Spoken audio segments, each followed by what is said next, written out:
We continue our discussion of all things basketball. Joining Coach John Wooden at this table are two more legends of the game. Bill Walton, an NBA Hall of Famer, winner of 2 championships at UCLA, and legendary Boston Celtic Bill Russell, winner of 11 championships and 5 MVP awards in his career. I'm pleased to have all of them here at this table. What did you say about jealousy, Coach? Now, you was telling me he was responsible for breaking your record at San Francisco. Well, the last game we lost in college was to UCLA at Westwood. Right. And then we won we won 55 straight, then they won 5 straight to go to 60. Well, that record stood for a number of years. Then he came along and just obliterated it. I mean, he just... when we got to 60, you should have said... You should have seen Coach when he was just, that'll show Bill. Was he like that? No, not at all. Now, what was practice like with this guy? Incredible. It was so intense. It was a symphony because he was a caged tiger. He sits here now as the conductor, as the calm person. But he was up and down that sideline. And remember, this was one of the greatest players ever, not just a coach. And he was so quick. And that was what his game was all about. And he would warm us up every day. And he would put his hands out to shake the wrist and the fingers loose. He was so quick. When I played for him, he was in his mid-60s at the time, and his hands would disappear. That's how quick he was in his mid-60s. But more importantly than his physical quickness, and Bill will appreciate this most of all, was his mental quickness, because that's what he really taught you. He taught you how to win with your mind and with your heart. It was nothing to do with physical capabilities, and that's why Bill Russell was my favorite player of all time, because Bill Russell would come and just do everything with that mind. He would outthink everybody, and that's what Coach Wooden taught us how to do. Did you learn anything from him? I mean, anything you think, well, my God. Well, that's a number of things. First of all, but he was one of the few coaches that would let his teams fast break in the 50s. Most of the coaches would not let their teams fast break. In fact, they just, like the Woody Hayes thing about the past 3 things that happened, 2 of them bad. Well, most coaches... Or 2 yards in a cloud of dust. Right. But, if you fast break, you have too many turnovers. Yeah. And he said that if you practice and work at it, you don't have to have turnovers with a fast break. And so, and then the other thing, which was most important to me at the time especially, he, at UCLA and at University of San Francisco, were the only teams on the West Coast, Division I teams, that would let black players play in any number. I mean, in the first time we played UCLA, they had Morris Taft, Johnny Moore, and Willie Knowles were their starters. Now, 20 years later, they were still saying that you don't just have 3 black starters. But he, see, what I love about it is the fact that this man coached Kareem Abdul-Jabbar and Bill Walton. In other words, he looked for players to find the best players for him. And it didn't make any difference about anything except if they were of good character and played hard. And could make UCLA. Well, I'll tell you something that you don't know. At Indiana State University, before I came to UCLA, in 1948, I took the first black player to ever play in the NAI tournament in Kansas City. We were invited my first year there, and I had a black player, Clarence Walker. That was an invitational, but you know, BYU was in that, and Louisville was in that, and I wouldn't go because they wouldn't let him. So the next year we had a better year. I think we went 29-5, and we were invited again, and I refused because they wouldn't let him, and they broke the rule. They could come, but he couldn't, in the Mulebach Hotel, he couldn't stay there. He could have his meals there. This was 1948. So some people appealed to me and his mother and father and thought they might help a breakthrough. And sure enough, we took him. He stayed with him and his wife. They wouldn't let him stay in the hotel. He could have his meals as long as we had a private room. And he wasn't a starter. He didn't get to play very much at all. But he was a member of our team, and I wasn't going to go with that. About 3 years later, whole black team won that inning. People are still mad at me. What the alumni say about those 5 losses, though. but here was a man like Bill Russell who always stood up, and that life and principles were more important. than basketball. And when you watch Coach Wooden's life through the 33 years that I have known him, the principles have always been more important than the end result of the game itself. Yeah. Now, did you think about going to UCLA? No, in fact, I only had one scholarship, and that was the USF. Is that right? And it was really an afterthought also, because I played third-string junior varsity and third-string varsity in the 11th grade. And I started a half a season my senior year. And so I didn't have a... Now, why is this? Because you were growing up and you were not coordinated? And... Well, in the 10th grade, I was 5'10", and in the 12th grade, I was 6'8". By my count, that's He was always coordinated. Yeah, right. So he was coordinated. And so things from Well, you didn't know about him as a high school player? No, frankly, I didn't know one thing about him. I'll tell you, when he got there, and we played him in the tournament, and I had Willie Knowles playing for me. Willie Knowles faked him one time. Faked him and went around him and really started, and there's Bill's hand over the ring. And I knew, oh, Lord, it's all over. It's over. That was early in the game. You broke Willie's heart. But Russ is one of the few guys in the history of basketball who has changed the rules. Nowadays, they make the rules easier for the star players to dominate. In his day, when he was coming up and changing the way everybody played, then they had to make the rules so it was more difficult, and yet he still became the most successful champion of all time. This guy ought to be an analyst in basketball. Don't you think we could find something for him to do? You know, it's that I feel really, really honored to be with the coach here. Do you really? This table? Yes, because, you know, as you go through life and into your field, there have men that do things that in respectable and honorable, and the coach coached always with dignity and honor, and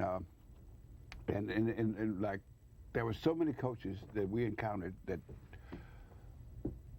tried to say things about him that were unkind, strictly out of jealousy. You know, he's playing all those players, and then he's running basketball, and you're never going to be able to win running the basketball. And he maintained almost in silence. You know, it's just saying, okay, this is the way I'm going to do it, and he did it that way. And it turns out that he was 100% correct. You know. Did you? Go ahead, Bill. I'll come back. Look at the way Bill Russell played. Bill Russell played basketball to make the other team members, his own guys, the star of the team. It was never about himself. And that is Coach Wooden, too. His joy in life comes from the success of others. And he tells us all the time, and I'm his slowest learner, believe me. He's a guy who always says, a life not lived for others is not a life. A game not played for others is not a game. I am the luckiest guy in the world to grow up watching him and then to go and live with him for 4 years. Bill brought the idea forth to coaches throughout the country on almost every level. I think it became apparent after you went with the Celtics that defense wins championships. I believe that. In other words, that idea gained prominence because of his work. I believed that before I saw Bill. And that's still true today in terms of college and professional. Yeah, but you hear so much of the offense. It's the offense. He scored a lot more than most people realize. 16-point-a-game career average in the NBA. Well, you know, I was the talking defense. to a friend of mine the other day, and we were talking about defense and offense. And as we ended the NFL season, we talked about the playoffs and the Super Bowl. Right. And so they'll get down to the last month, and all the talking heads, they'll be saying, basically, they'll all come to the conclusion the week of the game that the team that has the best defensive day will win the game. And so their defense will win this game. And then the game is played, and the MVP is always a quarterback or tight end. It's always an offensive player. But I think it's true in baseball, down the middle. Yeah. Your defense, you're pitching, and you're down the middle. That's the defense. Yeah. Any sport, I think defense is the... Now, did you teach this before Russell made it popular or not? That defense was the key to winning? He taught that all the time. Yeah. I think I did. No, I know he did. Okay, he taught everything. Because his success did not change the way he coached. See, he'd been coaching that way all the time from things he learned as a player. See, now, he's an excellent player. You know, they always say that great players don't make good coaches. Well, that makes a lot of that. Here was a guy who taught everything. He didn't just teach defense, didn't just teach offense. He taught every aspect of basketball, every aspect of life, and never separated the two. With Coach Wooden, there was never an end to anything in life. You had practice, and then it was off to the team meal, and then off to the library, and then off to church, and then to bed, and then to class, and he's still that way today at 90 years old. This is the guy who is so busy, I can't even get him on the phone. But he sits there and he screens his calls, and when I get on the phone, he says, "I'm not taking this one." I'm glad you invited him over. I've noticed you can hardly get a word in. So let me see if I can do something about that. We talked about teaching. We talked about recruiting. Tell me what you think makes a great coach. One that's truly interested and concerned about those under his supervision, and more so than just basketball, because basketball then will be a byproduct of all the others. I really believe that. And I think the outstanding coach is a teacher that gets all the squad to accept the role that he considers to be the most important for the welfare of all. And that's hard, because they all want certain roles, and they primarily want the scoring roles, if that's at all possible. And if you can't get them to accept the roles, one of the great players that Bill played with, and I admired him and liked him, had very much next to Bill, was Casey Jones. Yeah. He played a role, and nobody played it better. Yeah. And I think that's hard to get him to. This is an easy question, Coach. In order of 1, 2, 3, 4, list the best centers ever to play the game. Well, you have two of them right here. And you'd never get me to list them 1, 2, 3, 4. Well, I tried. But two of the best ones here, and I had another one that was Kareem. One of the best. Of course. There's no question about it. He's always asked who is the best. I know, and sure. he always answers, it's only important for those who are at that level to be considered among the best. Yeah. Oh, those that are there only want to be among the best. You think that's true? I mean, you can say, wait. You don't think? I mean, you wait, Coach. I'm talking. Do you think that way? Are you serious? That the only thing that's important for you is to be among the best. Well, It's not necessary for us to say Bill Russell is the best center to ever play the game. No, that is something that never. If I'm just thinking on my own, right, that's something that never comes up. In your own mind. Right. You don't say, was I the best, or was Walton the best, or if Walton hadn't got hurt, how good would he have been, and all that? Well, no. See, what I go by, personally, if you're going to go into that stuff, is that I say that there's no one that can tell you who the best player is. And you're talking about people that the coach has played the game at the highest level, coached the game at the highest level, but it would be very difficult for you to get him to say who's the best, because first of all, you got how you play against the competition that you play against. Mm-hmm. That's generation to generation, and then the game that you're introduced to. Now, in other words, the game I was introduced to, there were certain things, cliches that would say this is what makes a great player. Bill Walton was introduced to a different game. Mm-hmm. Kareem was introduced to a different game. The guys playing now were introduced to a different game. Okay. They play a game that when they grow up, this is the way they was played. Well, that's the game. Basketball, more than any other game, is the most evolutionary of all the sports. One of the best lessons that I learned from them was you control the terms of the conflict. Make them play your game. Don't try to play their game. If Bill had tried to play Wilt's game, it never would have worked. If Coach Wooden had tried to play somebody else's wild, crazy, chaotic game, it wouldn't have worked. What was Wooden's game? Wooden's game was the team, first of all. Unbelievable physical fitness levels to where you could walk out there knowing that the other team was going to quit, and you could just look at them and they would just crumble. And then, of course, the skill development, which came from the 4 laws of learning, which he gave us all the time. Oh, it was so special. Do you remember the 4 laws of learning? Oh, absolutely. Tell me. Repetition is one. Repetition. Demonstration, correction, and explanation. How about imitation? Imitation. Imitation, repetition. I've been on too many red-eyed flights. Let me come to you. Tell me what the 4 laws of learning are. Well, the first is demonstration of what you want. The second is the criticism of the demonstration. The third is the imitation of the correct model, and the fourth is repetition, over and over and over until it becomes habit, whereas you don't think about it. It's just okay. Beyond that, back to what you were saying. I mean, what did Wooden's teams have? They had physical performance. They were stronger than the other guys. What else? They were better coached, but what does that mean? He made us better basketball players. Each one of us came there as a very good player.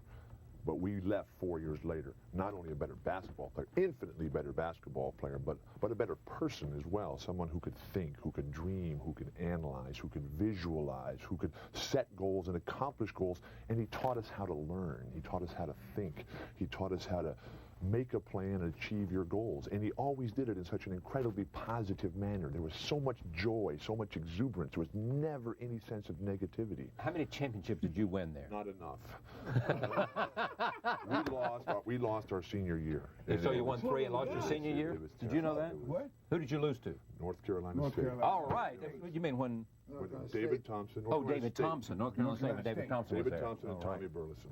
Wow. double overtime. Double over. With a 7-point lead, 11-point lead in the second half, Middle of the second half. and then a 7-point lead at the end of, down into the overtime, and we just gave it away. What happened to you, John? It wasn't him, it was me. I goofed. No, Ask some of the alumni, they'll tell you. Wait, is that the defeat that you remember the most, or? Of all the games in which I was ever involved in college, that's the game that, more than any other, that will always haunt me. Yes. March 23rd, 1974. I goofed. We had it. You goofed? I did. And he always told us, don't beat yourself. It's the worst kind of defeat you'll ever suffer. What did you do to goof? He didn't goof I at all. didn't do something that I should have done. Which was? I just didn't do something no. I should have done. When he said that, I remembered one time when I was coaching in Seattle, and we lost a game, and I came to the locker room, and I said to the guys, I lost this one. And they said, what are you talking about?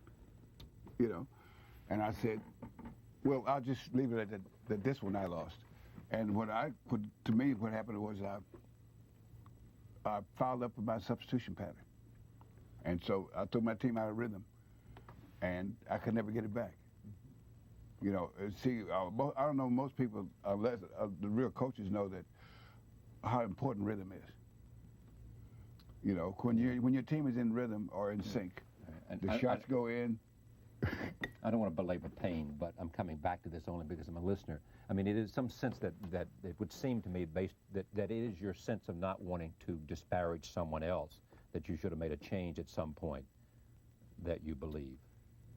I was probably too stubborn about always about calling timeouts, and I should have.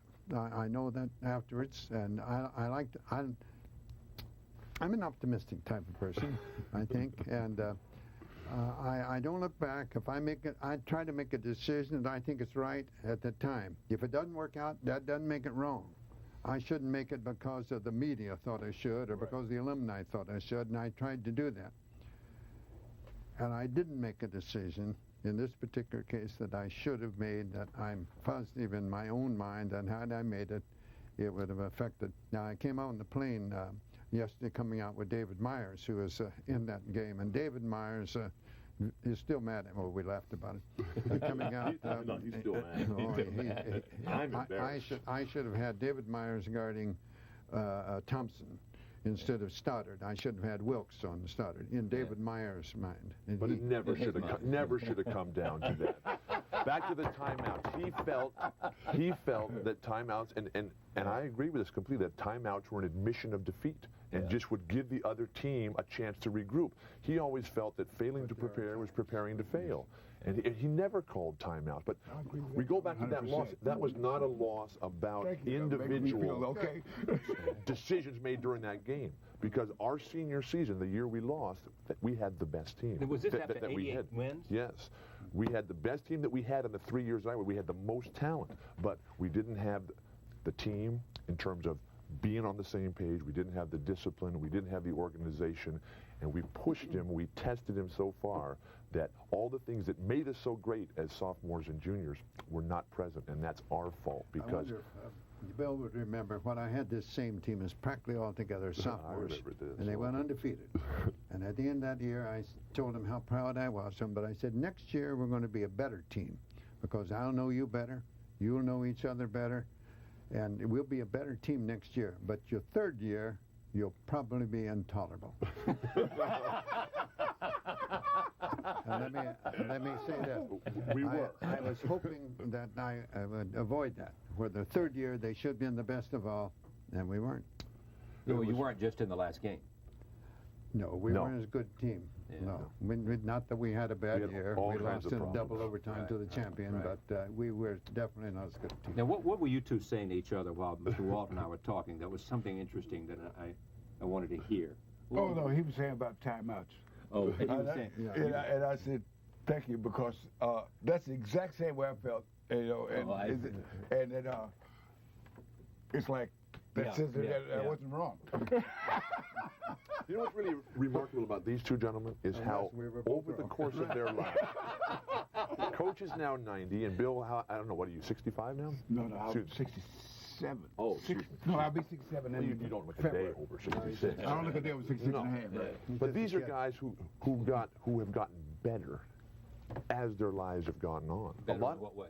In everything that they do, in their accomplishments, in their teaching abilities, in their relationships with other people. And you see a lot of people who are great for a period of time in their lives. But these two guys have had this incredible curve that has continued to go upward to this very day. And Coach Wooden is a better coach, a better person, a smarter teacher today at 90. I learned more from him today. And I haven't played for him in 26 years.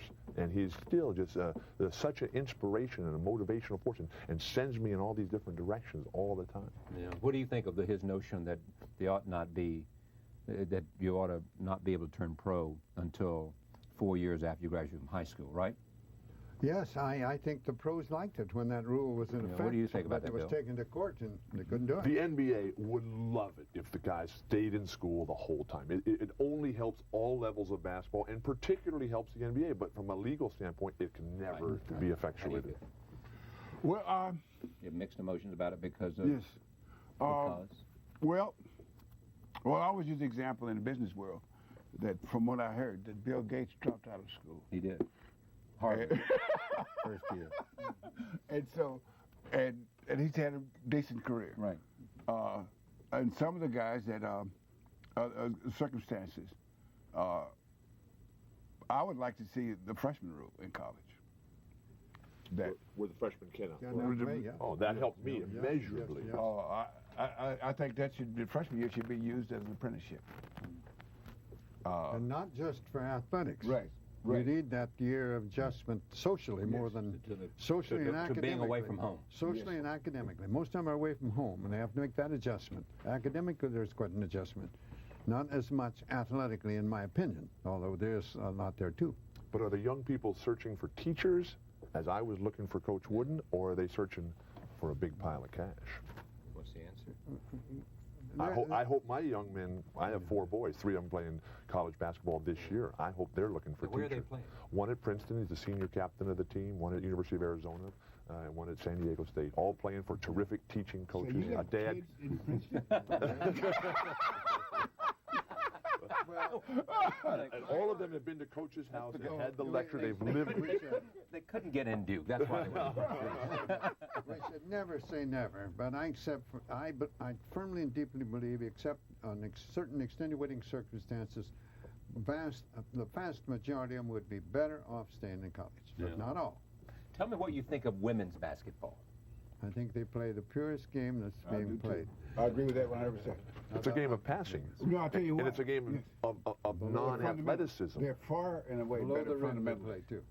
Play below the rim. Yes. You're not a big fan of dunking. I never liked it. It's like He couldn't do it. it's like It made Kareem a much better player when Yes, they he knocked did. it out. When they knocked He it, is worked that right? after his sophomore year. But he wasn't the reason. He still thinks so, but it was Houston's the reason, because they had to stop. They had to stop each game they played in the Final Four. Lose sophomore year, his first year. They had to hold up the game after their warm-up, hanging on the rim. And the rules committee sat there. They're at the Final Four. I was on the rules committee. They're sit there, and they stay for a couple of days after the Final Four and go over the rules, make any possible suggestions, changes, what they're going to make. And they saw them, and I know this to be true because I talked to people around the rules. I wasn't on at that time, but I talked to those who had been on when I was in. And I think Lou had some, a little bit, but it was mainly because they're at the Final Four, and they're seeing that happen. But made him a better player. UCLA, Coach Wooden, Kareem Abdul-Jabbar, Bill Russell, it was always about skill. And taking the dunk out of the game just gave a greater advantage to the skilled players, because the dunk itself is something that requires the least amount of skill to do it. All you have to do is just be big and jump high. Don't tell Vince Carter that. Well, the fans love it. They're not going to take it up. A couple of years ago at UCLA, one of the games, one of our players got out in front all alone. All he had to do was jump up and lay it down, which he did. He spun around, threw it down there, and they stumped their feet, the student body and the fans. Somebody tapped me on the shoulder and said, "What did you think of that, Coach?" And I said, "I had him out there before he hit the floor." He was out of the game. Well, I could dunk. He's tough. Oh, he was so, and he never, ever let it slip. There was no grace period. I mean, you either followed every single rule or you were on that bench. And when you had a disagreement with him, he would always say, "Let me repeat your words. I would have had him out of there before he hit the floor." Charlie, when you had a disagreement with him, he always would say, we really, I admire that individualism. I admire your firm beliefs there. And we've really enjoyed your stay here at UCLA, but we're going to miss you. Now, tell him the one that really, truly happened. Tell him about that one. What? That's your hair. Oh, the senior year. When you had the long hair? There wasn't a hair. It was shorter than it is today. And I showed up for our senior year. We had won 75 straight games. We had already hammered Bill Russell's college records there. We were two-time college player of the year, academic All-American. Everything was just perfect. We couldn't have done any. We had won everything. I showed up, and I hadn't shaved that day, and my hair was just a little bit out of place. And he comes in that locker room for our daily inspection, and he goes, "Walton, that's not good enough." We had this big argument. Everybody said, "Come on, Coach, he looks fine." Coach says, "No, that's not good enough. You can't practice." I was already in my gear. I was already taped up. I realized immediately that I had lost this big argument. I jumped on my bike.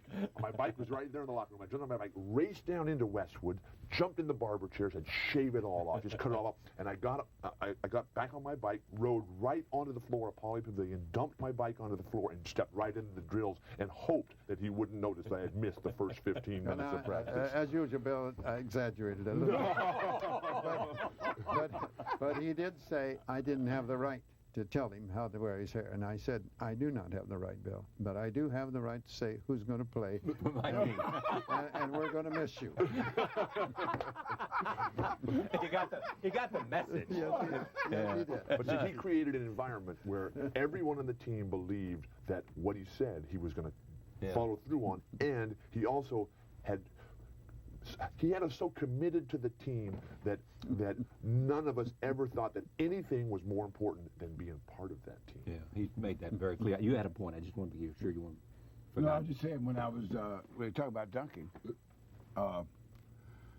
when I was a junior college, I could touch the top of the backboard with the running jump. And I could, from my high jumping days, I could kick the net. But I only dunked when necessary, because it took so much energy that So you did. No. And Kareem didn't dunk that much, really, either. Yeah. Walton was a little strange, though, wasn't he? Yes. Yeah. I mean, he was the... Still is. I mean, well, I don't know. Now, what, did you tolerate? Did you say he's got so much basketball skills, that I believe in freedom of expression? They have the freedom of expression. I don't want to have anything to do with their political. That's their business. Right. They're religious. I want them to have something. I want them to believe in it. I want them to stand up for it. But I want them to stay open-minded. That's what I want. I want them to stay open-minded. But I didn't try to determine their religion or their political beliefs or whatnot. I might agree with Bill on the Nixon situation. Right. But I don't believe he has the right to divide. I don't believe in protest. You have the right to deny others their right not to protest. That's where I disagree. Coach and I had a very moving moment when we both went into the Academic All-American Hall of Fame. And it was down in Washington, D.C., and we went that afternoon over to the Lincoln Memorial. Abraham Lincoln is Coach's favorite American. We went in right next door to the Vietnam Memorial, and it was just, as anybody who's ever been there knows what an incredibly emotional experience that is. And when we walked out of there, we both had some tears running down our cheeks, and Coach recited an incredible poem that I can't, you know, he is so phenomenal with his poetry. And you remember what it was, Coach?